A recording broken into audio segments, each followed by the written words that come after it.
want the bag. Work my way from a garden to a track. Flip it from a track to a plot full of acres. Do it for the farmers and the producers and the makers. What we even here for? Occasionally I ask it. I know it's more than struggling, anticipating the casket. Reap what we sow, I'm trying to fill up my basket. Life's a plantation, I self-law and master.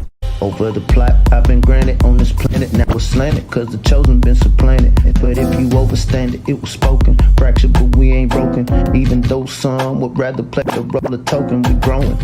Black through the essence of our presence. We carry the blood of gods, we carry the mind of peasants. Rich black gardens, future look more like Eden. Multiply seeds like the seed banks in Sweden. Rep my planners on plan according to season. B1 code, switching it up is treason. Black power, family what we eat. Either we get fed or we feed. B1AG.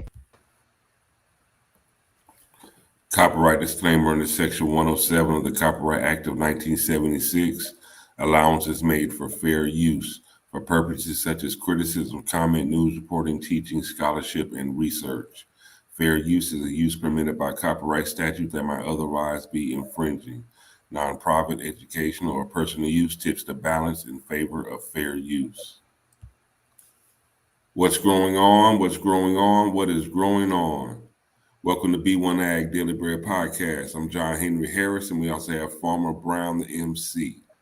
Here at B1AG, we focus on Black agriculture as it pertains to agricultural production, marketing, health, food, nutrition, economics, all for the Black family and for the Black community.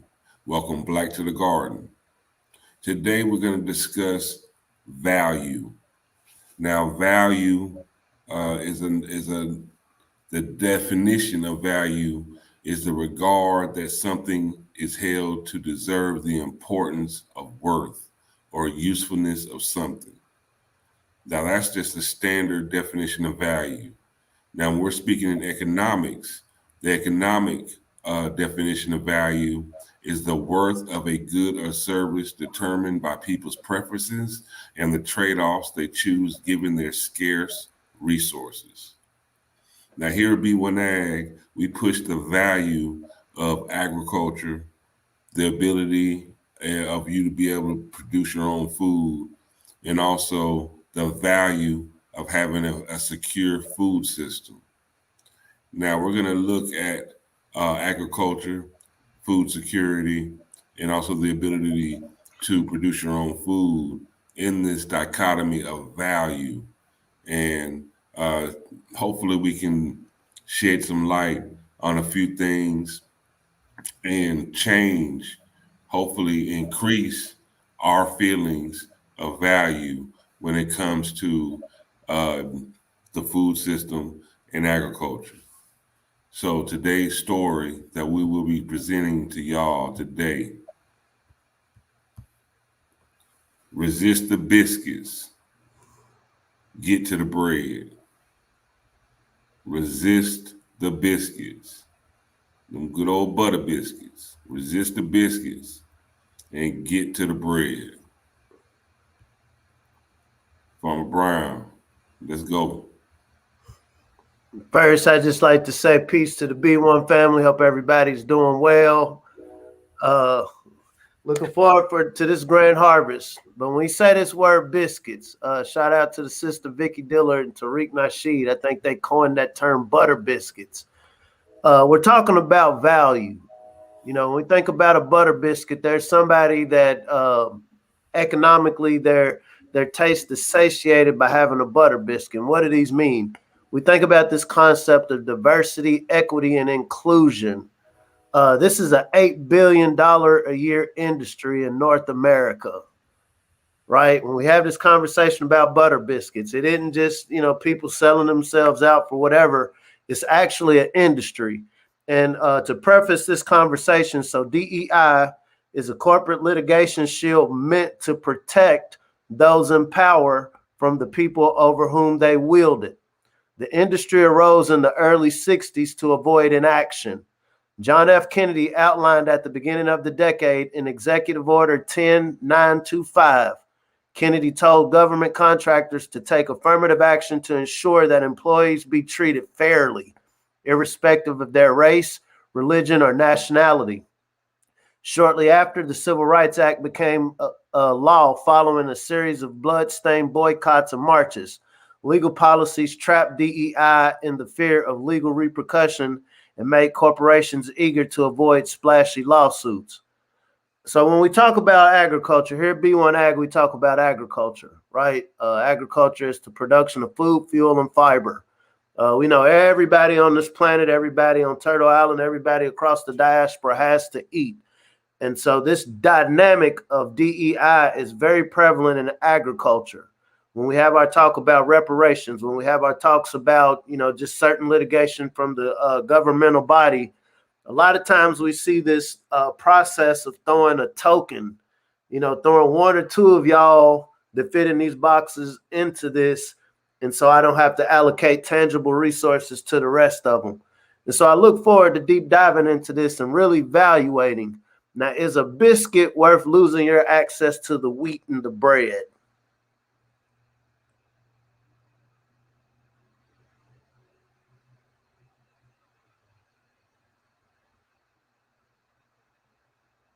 You're on mute, bro.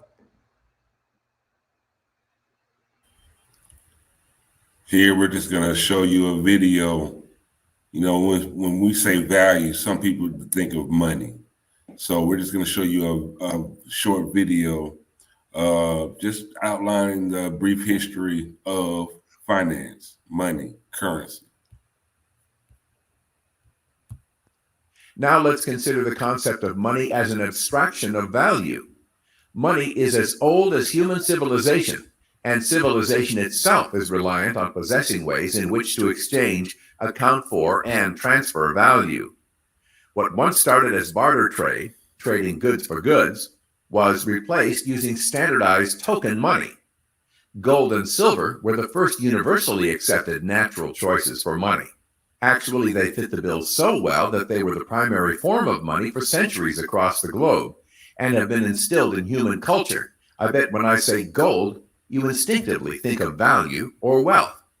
After this came paper money, a more user-friendly way to carry and move around value compared to precious metals. China was the first to adopt it in the 7th century. However, the Western world didn't catch up on this monetary innovation until Marco Polo introduced it to Europe around the 13th century. Even then, the first European banknotes weren't issued until the 17th century. It took people several centuries to accept the new paradigm at the time and shift from gold and silver coins to banknotes backed by these same precious metals as the widely used form of money. This led to the birth of the gold standard. The banknotes themselves didn't hold any intrinsic value like gold or silver coins do. Instead, paper money was backed by precious metals like gold and silver stored in a treasury vault somewhere. Think Fort Knox. The banknotes represented the right to collect said precious metals from a bank. More convenient than taking a wheelbarrow of gold bullion to the post office to pay the mortgage. This was the case until 1944. At the end of World War II, yet another related system was introduced, the gold exchange standard, under the Bretton Woods Agreement. This meant that many countries fixed their national currency's exchange rates to the US dollar, which was in turn convertible to gold at a fixed rate. Not only that, but this convertibility was no longer available to individuals or companies, only to central banks. However, the Bretton Woods system ended in 1971 when the US dollar convertibility to gold was terminated. So long the gold standard and commodity-linked money. Paper money is no longer backed by gold or anything else tangible, but just faith. Welcome to the world of fiat currencies. So how does paper hold any value if it's not backed by anything? Well, that's where concepts like legal tender come in. The fiat system, which we still use today, has governments assign value to a currency, declaring it a legal tender. This means a government decides whether a medium of payment will be recognized for financial transactions, trade settlement, or commerce in a country or jurisdiction. Some fiat currencies like the US dollar and the euro are recognized internationally and used for global trade because they are backed by some of the most credible governments and largest economies in the world.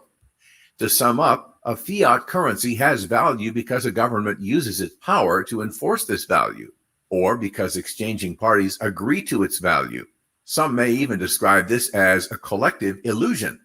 It's not hard to see how problems could occur with this.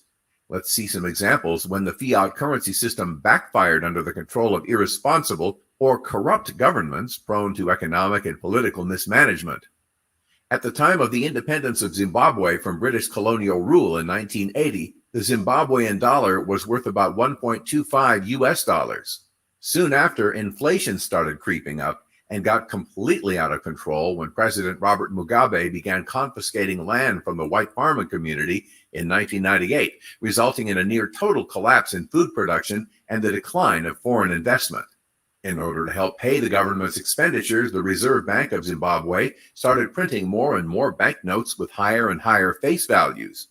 As a result, the annual inflation rate rose from 32% in 1998 to 231 million percent in July of 2008, when official statistics stopped being reported.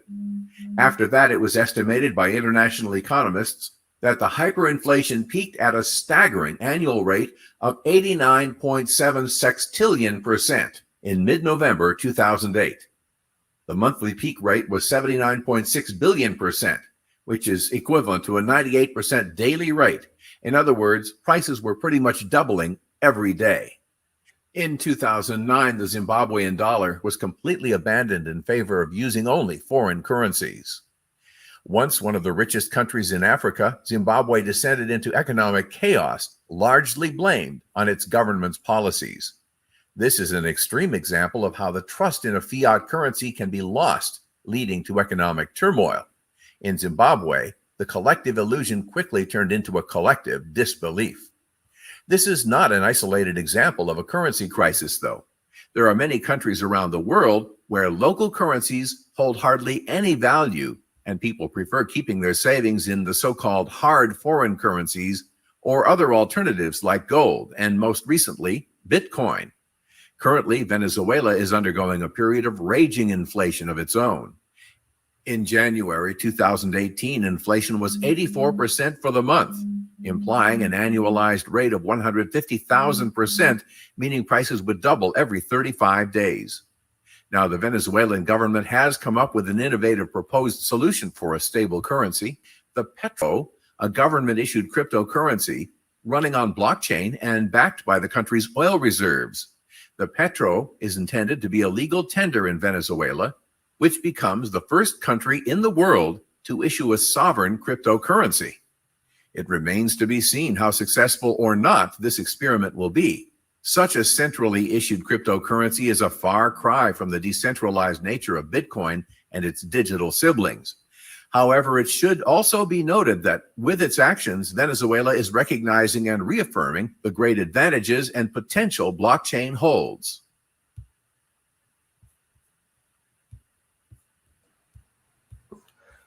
That was a real simple, stupid concept of currency, right? And I think if the family saw the dynamic in Zimbabwe, this was once the richest country in what we call Africa, Al-Kibalan.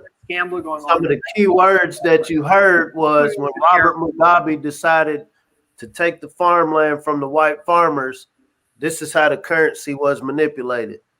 Basically equating to when the brother who, I own the land, I'm the steward of the land. And this ties to the West as well.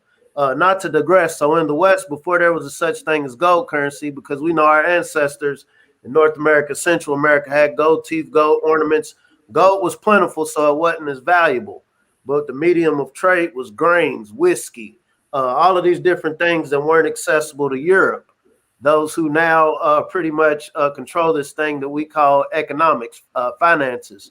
So saying that to say in Zimbabwe, the reaction of those who print the money was, okay, we're going to start manipulating your currency because you're taking your land back. When we have this B1AG conversation, we do specifically tie it around agriculture and the importance of us being a production class. There's one thing being a producer. I'm creating the thing of value versus a consumer. I'm just consuming it. And whoever controls the money is going to decide what that price is. When we look at nations like China, even Venezuela, one of the reasons they're successful, it isn't necessarily because they just came over and drilled everybody. It's because they've come up with a value system of, hey, we can produce the things that the world needs cheap. We've come together codified to produce things cheaply. And so, you know, in China, on a global scale, they're not eating butter biscuits. You know, there's no sort of leverage that the West or any of these other nations have to intrigue China to work against their best interests. So how can we apply this lesson to the melanated community? How does this tie to agriculture? If you saw that first piece of the video, when we talk about Black to the Garden, the original way of doing trade was, I'm gonna give you something of value for something of value, and they used the horse and a cow, which are agricultural products. Like I said, one of the original forms of what we call currency in North America was grains. Grains specifically used for alcohol and obviously food. So when we talk about getting Black to the garden, how do we get Black to what was valuable? Because the video also showed that the value of these currencies and of these mediums of exchange, different types of ways that they came up to evaluate currency, it changes. You know, it changes. You know, this just because this bill is valuable today doesn't necessarily mean it's going to be valuable tomorrow. And that's just like being caught up in trends. It's like, you know, this type of fashion might be expensive and valuable today, but will it be valuable and expensive next season? So we need to really begin to recognize and entrench ourselves in things that don't lose value, things that are always going to be valuable. And food is one of those things. Agriculture is one of those things. It's always going to be valuable. You know, land ownership is always going to be valuable. Being able to produce your own food is always going to be valuable. These are some of the skills, knowledge, and tangible assets that we need to make sure that is in our portfolio and within our reach. I got a can of some kale seeds, right? In a time of starvation, we see that stores, the shelves are going empty. We see the shipping containers across the world right now aren't being unloaded, aren't being distributed throughout the country.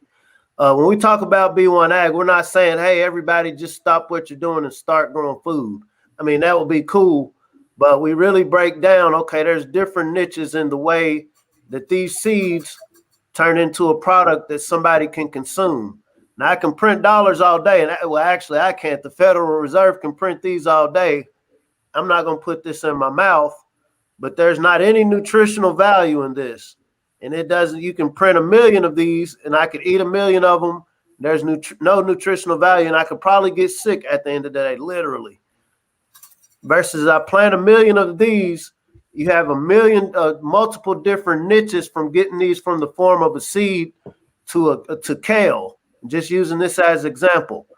Am I saying that, hey, you know, let's just forget about the money. Let's stop saying cut the check. No, that's not what I'm saying at all. But we see we're in a world where, okay, there's multiple pieces on this multi-dimensional chess game. There's a quote from Mayor Amschel Rothschild. You know, a lot of people in the conspiracy theory realm and just people that understand money, Rothschild is one of the richest families in the world. In 1815, Rothschild made his famous statement, I care not what puppet is placed upon the throne of England to rule the empire on which the sun never sets. The man who controls the British money supply controls the British Empire, and I control the British money supply. Now, you're not going to have any money if there's not something of value being produced to generate this money. When we talk about agriculture, the colonists didn't come over to North America once again just because it was a beautiful place. They came over because there was value in the land. Well, we look forward to going down to the All Black National Convention down in Orlando to meet with some of the real estate moguls, your Jay Morrisons. real estate is every bit of agriculture, right? Like, okay, if I have no land to plant these seeds, and so there's a mindset that needs to go into, okay, just the real estate piece of it. There's financing. And so, yes, we understand we're in a world where the majority of the billions of people on the planet agree that a dollar has value. Whether it has value or not, you're more likely going to get land with multiple ones of these than these. But as a melanated family, do we have a codified approach of being able to leverage all of these different areas of human activity, ultimately to feed ourselves, and then secondarily to conduct commerce? You know, what do they say? History repeats itself. I was thinking to myself the other day, when you think about our attachment on a lot of our digital devices, in many ways, we're reverting back to being cavemen. You know, a lot of people don't know how to communicate with themselves. The spark of ingenuity in some groups, I'm not going to say the melanated family, because we've had to work with limited resources our whole experience. But a lot of people are reverting back to the Stone Age. And so you have a mix of the Jetsons and the Flintstones. And this is the situation we find ourselves in today. But once again, I have a very bright outlook, because we've never, you know, within our gene line had this opportunity to really assert ourselves and where this world is going. How do we gain this leverage? It's getting back to being a production class. This isn't going to come overnight. This isn't going to come over next year, 2 or 3 years. But the degree that we're able to plant these seeds in the minds of our kids, like, hey, don't just accept a job, you know, a token job, you know, this DEI as the goal, right? Because all it takes, okay, I get a handful of these Negroes, and okay, I ain't got to give y'all nothing else. I ain't got to give y'all no more tangibles, because you got you a black representative. You got you a black senator. I gave y'all a black president. So calm down, heal. The days of butter biscuits are over. We need to get to the bread, family. We need to understand how to cultivate this week. I'm saying this metaphorically, but this is literal. He who controls the money controls the nation. Well, he who controls the commodity controls who's making the money. And I mean, it's a very simple equation.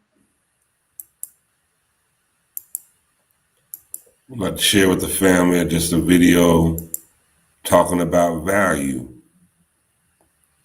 Because again, the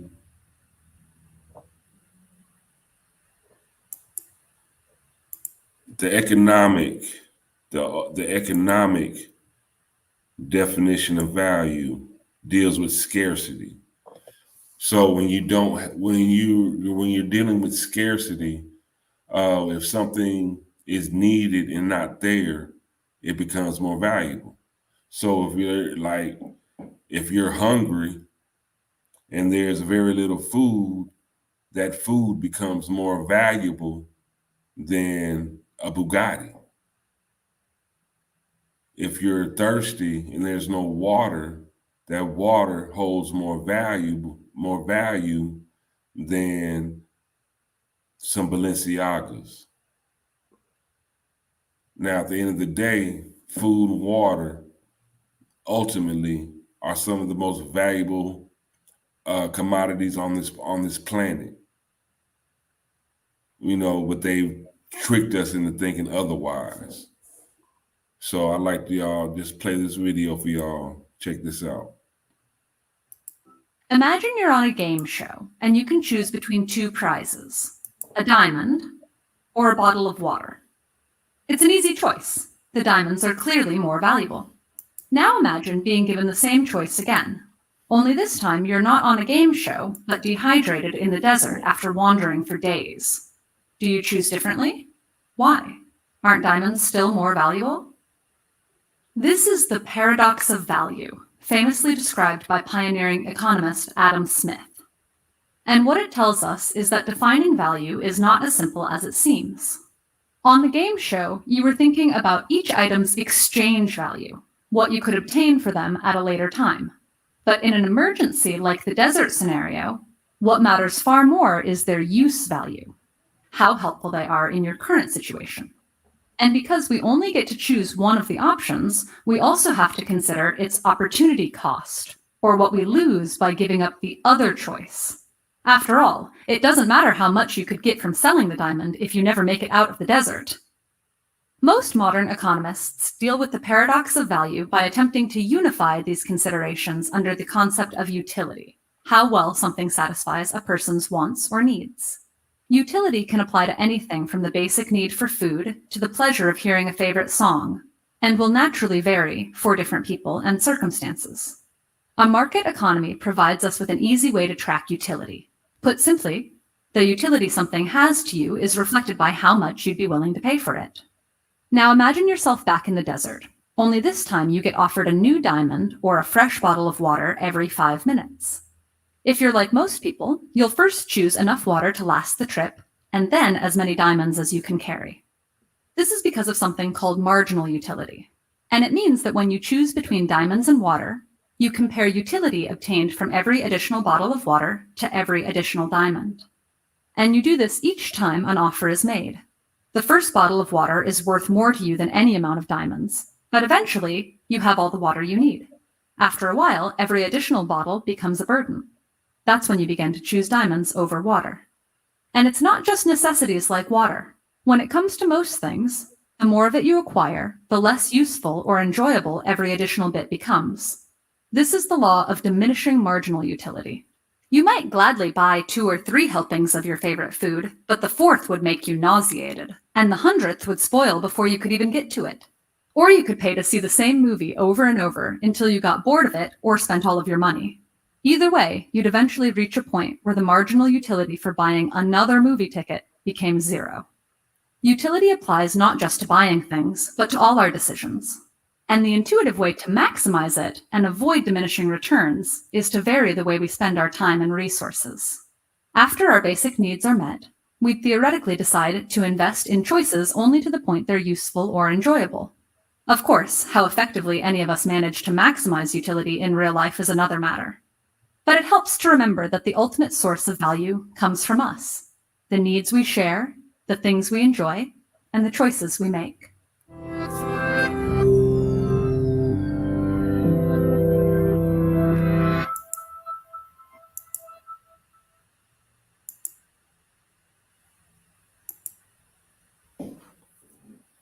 We all have to eat. Everybody has to eat. I think it was interesting. One of they said, once your core needs are met, then you can start doing business. So when we talk about getting black to the gardens, what is our core need as a melanated family, regardless of what part of the diaspora we're from, what part of the aisle we're on, so to speak, we have to eat. And so when we wonder about this dynamic of butter biscuits, this dynamic of, us undermining each other in all of these different areas of activity, it's because we haven't collectively secured the basic need of eating. Like any other form of politics we may engage in won't matter if at the end of all of it, we're still dependent upon another source, because everything's going for power. Everything's vying for power. And so we know in a natural setting, you have to eat to gain power. And so when I talk about agriculture, it isn't just to romanticize, hey, let's just plant plants and be happy. It's okay, let's really think this thing out in a codified manner. We've continually had these conversations about Bill Gates and his ilk, but they've understood for me to do whatever I want to do to obtain power, I need to inject myself in the way that people around the world eat. And so what do they say? Follow the money. You can learn from good people and bad people. We're not here to disparage or throw shade on anybody, more so than looking at our community. What are we doing to attain power? We could get the reparations, but then it could turn into something like in Zimbabwe. Okay, I'll give y'all zillions of dollars, but the day after, I'm gonna take the value from these dollars. And so you can have a zillion of them, but when you go to do commerce, when you go to buy food that you need to eat, fuel that you need to move about, it ain't enough. And so what are we doing to start at the seed of what drives an economy? Many of us talk about this nation, this black nation, this Hebrew nation, this melanated nation. We're in the wilderness right now, family. They can print dollars so we can get seeds.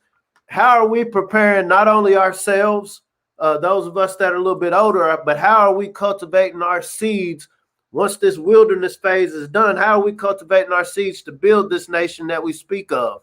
Are we talking about gardening, growing food?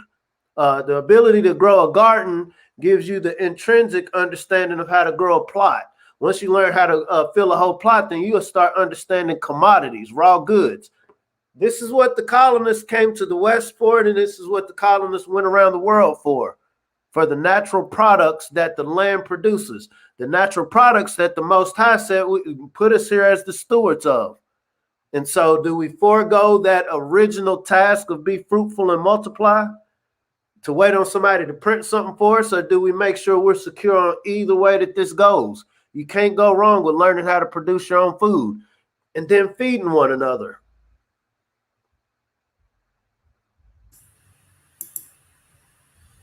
The same way they print money, they're trying to print food, y'all.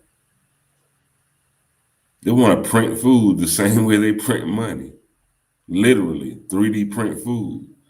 So it's very important that we see growing food as valuable. It's very important that we see our Black farmers as valuable. Make sure that you go to change.org and sign the petition for the president to release the funds of the American Rescue Plan to Black farmers immediately. They need their debt relief. Every bit helps. If you watching this, press pause, on the replay, like press pause, write down this URL. President released the funds of the American Rescue Plan to Black farmers immediately. Or you can also hit us up at B1AG@gmail.com, and we'll pass this link on to you. But we need to sign this petition to make sure that these for our Black farmers get their debt relief and get this, and get whatever help is due to them so they can continue to produce food for us, food for the nation. Today, we got the time today, right? I'm going to read a few passages from the United Independent Compensatory Code concept by the elder Neely Fuller. A lot of us come across these organizations. Some of us have people around non-melanated people to say, oh my God, it is horrible what's been done to y'all. How can I help? How can I help? One of the things that's been thrown at us, which was the premise of this conversation, was DEI. Maybe I'll just have the people, your managers, your supervisors, to understand how they're hurting your feelings. These little racist ways they're dealing with you. And so we'll do these classes. We'll do these workshops. We'll do these conferences where we teach people, this racism hurts people. But what Neely Fuller broke down is called, and this is page 55, compensatory repair process. And this is when you have these allies, these people that say they want to help. Some of the basic and correct things to do when seeking to repair damage to non-white people caused and or promoted by the establishment, maintenance, expansion, and or the refinement of the system of white supremacy are as follows. And so as we're having this B1AG conversation, I want the family to apply this to agriculture, right? Definitely, I encourage you to fill out this petition, but there's so much more that needs to be done. Find the truth about the harm done to the non-white people as direct and indirect result of the establishment, maintenance, expansion, and the refinement of the system of white supremacy. So this has already been done. When they came out with the Farmers of Color Act, they were very concise and articulating, for the last few decades, we've been discriminating Black farmers. We haven't been giving them access to capital that they would need to keep their operations going. And so we can skip that step. It's already known what the violation was. And this was as a result of the establishment. These were racialized loan practices. This was people getting their land taken. You go to the Deep South, you hear about these stories of the Klan and other factions literally burning people's houses up, running them off of their land. And so we know this was a violation. And so you coming to say, I'm sorry that my grandfather burnt your family's land down. No. Okay, for what you lost, I have to repair this. I have to give you more land. If you lost 5 acres, I got to give you 5 acres. If you lost 500, I got to give you 500. This is tangible. Replace the system of white supremacy with the system of justice, balance between people, by using a compensatory code, thought, speech, and action that is specifically designed to repair all of the damage done to non-white people as a direct or indirect result of the system. If I took 500, I have to give you 500 back. I'm not going to give you a study to see now how did me taking this 500 from this elder in the early 1900s that kept his family of dozens, hundreds of offspring, grandchildren, great-grandchildren, they weren't able to gain wealth because we know there's wealth in land. And so these were a lot of decades of opportunities that these families weren't able to gain something because the thing that their ancestors had gained for them, land, learning how to produce this land, was taken from them. And so accept no less, accept no apology. Apologies are cool, but you can't eat those. Continue the repair process until there is no longer any damage to be repaired. I'm not going to read all of this, right? Continue the repair process until there is no longer any damage to be repaired and compensated. That pertains to all areas of activity. The area of activity we're talking about right now, family, to keep it simple, stupid, is our ability to feed ourselves. Hen talks about his grandfather down in South Georgia. He was able to feed, and I've seen Hen's family. These are big, strong, stoic, melanated people. And this was because grandfather understood how to leverage his skill of growing food to feed the people that need it. This is produces your aunties and uncles that was able to go out and work, produce your cousins, that produces just your second cousins and third cousins. And so when this land, when our connection to producing food was cut, this cut many of our abilities to create the wealth. When we talk about fiat, this cut that ability to gain that. I hope the family's not losing the connection between agriculture and where we see ourselves at today economically. Like I said, agriculture isn't just the people producing the food, it's also the people processing it. It's the people that's storing it. It's the people that's doing the science to figure out better ways to produce the food. It's the distributors. It's the marketers. It's all of the different niches within getting food from seed to table. And so until, we have these people that want to help, until those are replenished to the degree that they were taken, there, reparations is a deep, yes, there's fiat involved in reparations. There is many checks to be cut, but there's also land. There's also, hey, you're not going to make me go in debt to relearn how to get back to the garden, relearn how to grow food. This is why we have this conversation. I know the sister Vicky Dillard talks about power is coming from the grassroots right now, BGR, Black grassroots. We got to make this a part of our culture now, yesterday, that we need to learn how to plant these seeds. So the 2-year-olds of today, the 5-year-olds of today, because they got a plan for the 5 and 11-year-olds family, but we got to make sure we have a counter plan, just in case they want to keep kicking the can down the road and do these studies, just in case they want to keep, we'll just give you these workshops so we can study how our discrimination has hurt you. We have to see the value in what's been taken from us, this word value. And we can't wait for somebody else to place a price tag on that value. That has to be something within our households, within the individual, within the community. And to the degree that we can revalue our ability to produce, because it's already in our genes, family, which are being manipulated by the... We have opportunities. We all have opportunities. We all have to eat. And we all need to see the value in food production and just being able to procure food and making that a priority. Right now, for a lot of people, the food is not scarce. For those, for some people, food is not scarce. Oh, you mean I'm not hungry? I'm not hungry. I can always go to this drive-through and get something to eat.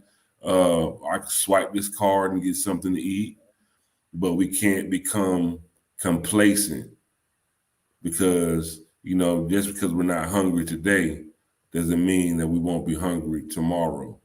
And we need to be able to make sure that we're food secure any day, anytime, during any weather. It's a great conversation today, Farmer Brown. Resist the biscuits. Let's get to the bread. The bread is where that's what really matters. The bread, the proverbial bread, the daily bread.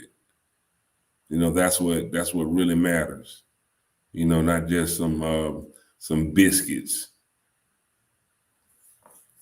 So if you like what you do, we want to build this platform. We want you to like, share, subscribe, but also you can donate to B1AG at the Cash App $ B1AG Hip Hop. Make sure that if you have any questions, comments, concerns, holler at us. B1AgHipHop@gmail.com. You know, you can also check us out at the Black Boss channel. And if you really want to learn how to grow your own food, we have a great program for you. We'll do this in a way that is not only informative, but entertaining. And it's something that you can do with your whole family as well as your kids. Let's teach our kids how to grow. Let's make sure that they know how to grow. You know, teaching them how to grow, it also teaches them how to nurture. And we can do this at healthyblackfood.com. Go to healthyblackfood.com and sign up. It's something you can do for your whole family and participate. I think every family needs a family garden. Every family needs their own garden. You know, not just, you know, it's almost like a little science lab. You know, a science lab that produces for you to eat. You know, and also it teaches your kids how to nurture. It teaches them discipline. You know, there's a lot of different knowledges. There's a lot of different knowledge that comes along with growing your food. You know, problem solving. You know, like critical thinking. You know, these are things that are lost because we're just so used to swiping and letting the computer do all the thinking for us. Let's get back to using our brains. You know, exercising that tool between our two shoulders. You know, use this brain of ours because it is this brain that we have. This is what computers are based on, to mimic the human brain. So let us not think that these computers and this technology is greater than what the Most High endowed us with. So at the end of the day, Farmer Brown, if you really want to know something that's valuable, what do the people need to do, bro? If you really want to know something, let's learn all of the components that go into these value meals from seed to table. If you really want to know something, let's learn how to grow something. There it is. Y'all have a wonderful weekend. Let's make it through this weekend. Let's grow. Let's never stop growing. Hug somebody today. Tell them you love them. Until next time, I'm John Henry Harris. We have Farmer Brown the MC. This is B1AG, Daily Bread Podcast. Seeds, paper. In the wilderness, what's going to help you more, family? Pharaoh showed his hand. There it is. So until next time, we'll see you soon. B1AG, we're out. Peace.